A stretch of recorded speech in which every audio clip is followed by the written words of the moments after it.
ako tayo matulungan sa Saudi. Thank you so much, Lord. Hinigit mo yung mga dasal ko sa iyo. Lalo-lalo na sa mga pamilya ko, financially, hindi pa rin para sa akin isang duda na nagpapaaral ng mga anak. Pero sumasama pa nang nawala akong trabaho ko. Si Lord, nag-provide talaga ng mga instrumento para magawa ko pa yung matungkulin ko para sa ating mga alam mo maaral.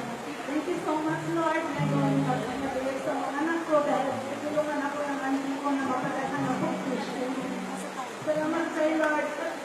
Nalukusin ko na lang po ang salamat ko kung nandito ako ang mga teachers, church Lord, sa lahat ng mga teachers. So, provide sila sa akin. Thank you so much, Lord, dahil lagi ko sila nandiyan sa akin.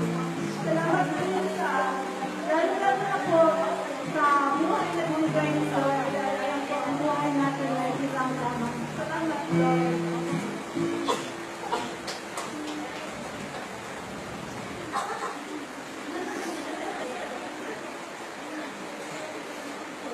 Ang kanta na ito ay alay ko sa Panginoon.